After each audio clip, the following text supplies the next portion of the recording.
ਸਾਬਕਾ ਕੈਬਨਿਟ ਮੰਤਰੀ ਸ਼ੇਰ ਸਿੰਘ ਦੀ ਬੇਟੀ ਗੀਤਾ ਚੌਧਰੀ ਆਪ 'ਚ ਸ਼ਾਮਿਲ ਹੋ ਗਈ ਹਨ। ਇਸ ਦੌਰਾਨ ਆਪ ਹਰਿਆਣਾ ਦੇ ਸੂਬਾ ਪ੍ਰਧਾਨ ਸੁਸ਼ੀਲ ਗੁप्ता ਵੱਲੋਂ ਸੰਬੋਧਨ ਕੀਤਾ ਗਿਆ। ਉਹਨਾਂ ਨੇ ਕੀ ਕੁਝ ਕਿਹਾ, ਤੁਸੀਂ ਵੀ ਸੁਣੋ। जालंधर वेस्ट सीट को आम आदमी पार्टी के कैंडिडेट महेंद्र भगत जी 37,325 वोट के मार्जिन से जीते हैं। मैं शुभकामनाएं देता हूं, मेरी तरफ से बहुत बहुत बधाई। मेरे साथ में गीता चौधरी जी हैं। गीता चौधरी जी चौधरी शेर सिंह जी की सुपुत्री हैं। चौधरी शेर सिंह जी मुलाना कॉन्स्टिट्यूंसी से चुनाव लड़ा और उस हल्के के बड़े नेता को हरा के जीते। शेर सिंह जी चौधरी भजनलाल जी के साथ भी बहुत काम किया था उन्होंने। उनके भरोसेमंद और ख़ास लोगों में से शेर सिंह जी थे। शेर सिंह जी ने 1977-78 में हरियाणा में सरकार बनाने में अहम भूमिका निभाई थी और 1996 में कांग्रेस पार्टी के टिकट पे अंबाला लोकसभा का चुनाव भी उन्होंने लड़ा था। अपने जीवन में उनको खास महत्वपूर्ण जिम्मेदारियां मिली। 1970 से 81 तक हरियाणा के कैबिनेट मंत्री रहे। इसमें रेवेन्यू, एक्साइज, टैक्सेशन और फॉरेस्ट विभाग जैसे महत्वपूर्ण विभाग थे।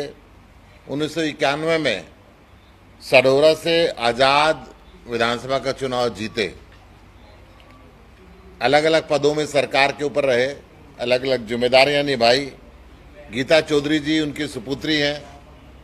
लंबे समय से सोशल वर्कर हैं। फैशन डिजाइनिंग में बहुत अच्छा काम आप कर चुकी हैं।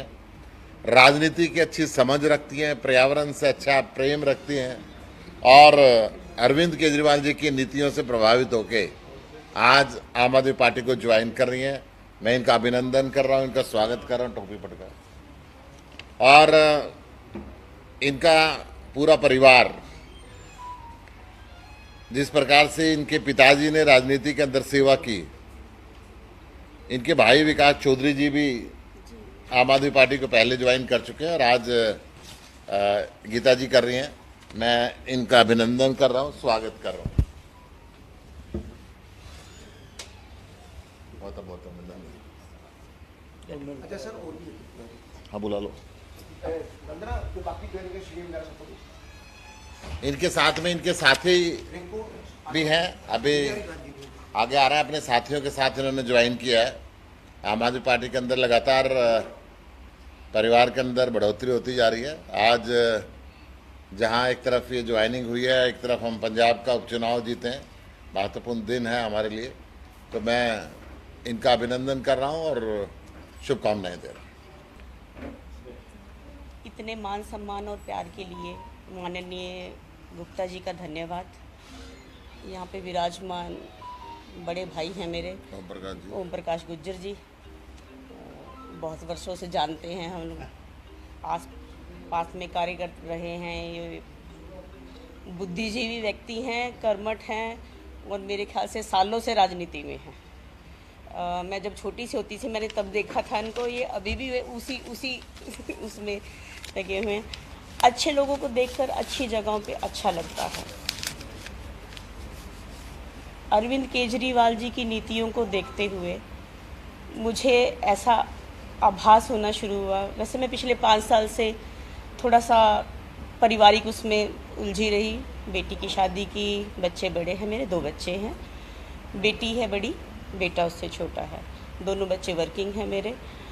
तो अब केजरीवाल जी की नीतियों को देखते हुए मुझे आभास होना शुरू हुआ कि हरियाणा में कहीं ना कहीं किसी चीज़ की कमी रह रही है।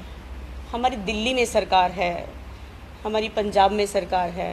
आज भी जो हम चंडीगढ़ में इलेक्शन देखो, दोबारा भी इलेक्शंस मतलब कि लड़ाई हुई है उस इलेक्शन के लिए, वहाँ विजय हुए। आज का इलेक्शन भी, और मैं खुश नसीब हूँ शायद इस चीज़ के लिए कि एक पॉजिटिविटी के साथ मेरा वेलकम हुआ है। हम एक विजय के साथ आगमन और इतना अच्छा लोगों के साथ काम करने का मौका मिलेगा। तो मैं कोशिश करूँगी कि अपने पिताजी की जो उन्होंने अधूरा छूट गया था कुछ, क्योंकि हार्ट अटैक से उनकी मृत्यु हुई, तो उनके कुछ सपने थे, तो उन सपनों को पूरा करना चाहूँगी। तो अच्छे लोगों के साथ और अच्छी पार्टी के साथ अपने लोगों का विकास, बाकी जो भी कार्य, जो भी जिस तरह का भी पार्टी मुझे सम्मान, तो कोई काम करने के लिए अगर मुझे योग्य समझा जाएगा तो उस तरह के काम हम करते रहेंगे। और राजनीति में आई हूँ तो अब राजनीति में ही संपूर्ण जीवन यहीं व्यतीत करना है, बाकी देखा जाएगा जो होगा।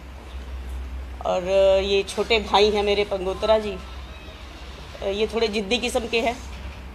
आज मैं ज्वाइनिंग करना नहीं चाहती थी, आपको हकीकत बताऊं तो, लेकिन इनकी जिद की वजह से मैं आज यहाँ पे हूँ। तो छोटे और बड़ों के साथ चलते हुए आप लोगों को हमेशा मिलते जुलते रहेंगे, हम साथ मिलके काम करते हैं। एक अच्छा नव निर्माण के लिए एक अच्छी नींव रखने की बहुत सख्त ज़रूरत है। हरियाणा में तितर बितर वाली सरकारों की ज़रूरत नहीं है। हम अब शायद लालों से ऊपर उठ के कुछ और नए लालों को ज़रूरत है आने की।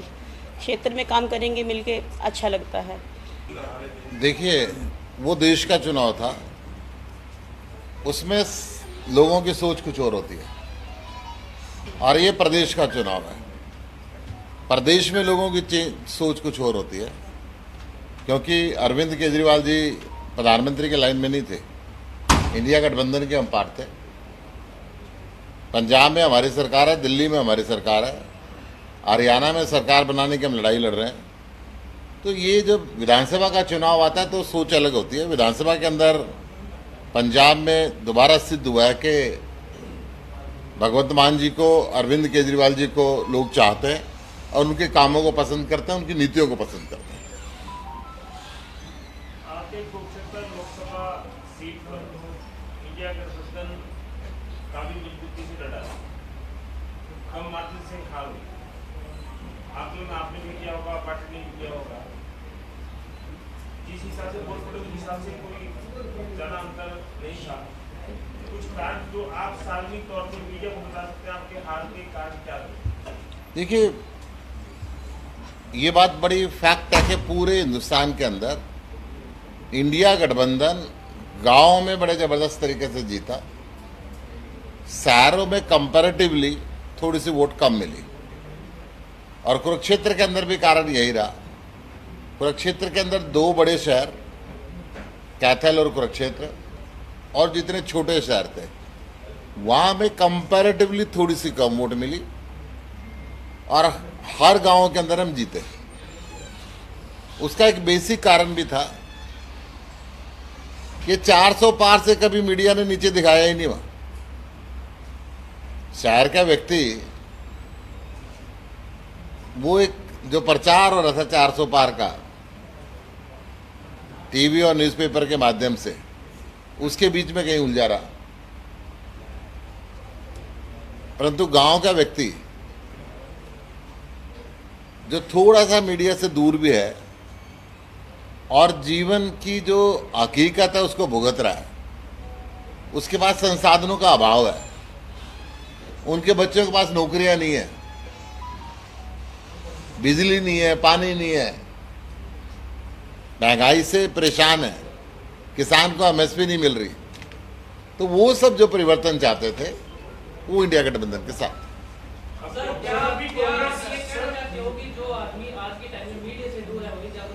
मैं ये नहीं कर रहा, मैं बिल्कुल नहीं कर रहा हूँ, मगर मैं कह रहा हूँ कि थोड़ी सी सच्चाई दिखाई गई होती जो सामने आई है तो रिजल्ट कुछ और होते, इंडिया गठबंधन की सरकार होती। सर, अभी कांग्रेस के नेता कह रहे हैं कि हम हरियाणा में 90 सीट पर चुनाव लड़ने में सक्षम है और कांग्रेस जो है वो हरियाणा में कोई गठबंधन नहीं चाहती है। क्या आपकी पार्टी आप मुझे बताएं उनके पास और क्या जवाब है? हम भी सक्षम है, वो भी सक्षम है। सक्षम तो हर पार्टी का नेता अपने आप को सक्षम कहेगा। बिल्कुल, आम आदमी पार्टी में सक्षम थी तो लोकसभा में 10 की 10 पर तैयारी भी कर रहे थे आप। तैयारी भी कर रहे थे तो क्योंकि वो इंडिया गठबंधन बना उसमें आपको एक सीट मिली। अब भी मतलब कि आप सीट पे तैयारी कर रहे हैं, कांग्रेस भी हमारा जन संवाद तैयारी तो कर ही रहे हैं। इशू तो है कि कोई गठबंधन आम आदमी पार्टी किसी अन्य पार्टी से जिसमें सभी पार्टियां शामिल हैं कर सकती है। देखिए, आम आदमी पार्टी हरियाणा इकाई 90 के 90 विधानसभा पे हर बूथ पे तैयारी कर रही है। हर बूथ को मजबूत कर रही है। 5200 से अधिक गांव में 30 जून से हमने जन संवाद यात्रा शुरू की। 5200 से अधिक गांव और शहर के वार्ड में हम पहुंच चुके हैं और एक सप्ताह के अंदर हर बूथ पे पहुंच जाएंगे। पंजाब के और दिल्ली के काम हम बता रहे हैं जो हमने किए। हरियाणा की परेशानियां हम लोगों से चर्चा कर रहे हैं और मुझे लगता है कि बतौर अध्यक्ष मेरा दायित्व भी बनता है कि मैं 90 के 90 सीटों पर तैयारी करवाऊं और हर बूथ को मजबूत करूं। भविष्य के गर्भ में क्या छुपा है किसी को नहीं पता, परंतु आज हम अकेले पूरी तैयारी कर रहे हैं और अपने आप में पूरे सक्षम। एक चर्चा गुप्ता जी ये भी बात होती है कि आम आदमी पार्टी के आप जितना जो भी नेटवर्क है हरियाणा में जितने लोग हैं वो सारे कुरुक्षेत्र में कैंपेन में लगे रहे। कांग्रेस के लोगों ने तो कुरुक्षेत्र में प्रचार किया, आपके साथ खड़े हुए उनका साहब ने भी रैली की, सुरजेवाला ने कार्यक्रम किए, लेकिन आम आदमी पार्टी के लोग दूसरी कांस्टिट्यूंसी में कहीं नहीं गए प्रचार करने। मैं रोहतक गया, संजय सिंह जी गुड़गांव गए, हमारे सारे लीडर अलग अलग जगह पे गए, प्रचार किया और यहाँ से भी जब भी मैंने मीटिंग की मैंने हर कार्यकर्ता को संदेश दिया बतौर अध्यक्ष कि हमने इंडिया गठबंधन के धर्म को निभाना है और जहाँ पे भी जो भी इंडिया गठबंधन का साथी खड़ा है उसको वोट डालनी है, उसकी मदद करनी है और ये हमने किया और इसको इंडिया गठबंधन के जीते हुए लोग रिकॉग्नाइज भी करते हैं। हरियाणा में आईएनएलडी और बसपा का गठबंधन हुआ। 3 दिन पहले अमर सिंह जी ने प्रेस कॉन्फ्रेंस की, उसमें उन्होंने कहा कि हम 53 सीटों पे और बसपा 37 सीटों पे लड़ेगी। लेकिन हम अन्य पार्टियों से भी जो हमारी समान विचारधारा की है उनसे गठबंधन करने के लिए ओपन है। उसमें एक पत्रकार ने आम आदमी पार्टी का भी सवाल किया, उन्होंने कहा हम इनसे भी बात करने के लिए तैयार हैं। क्या आम आदमी पार्टी आईएनएलडी और बसपा के गठबंधन की जो गठबंधन का बना उसके साथ बातचीत के लिए तैयार है? देखिए इन लोग बीएसपी और जेजेपी ये तीनों पार्टियां हरियाणा में अपना आधार खो चुकी हैं। हरियाणा के वोटर अब इनके साथ नहीं है।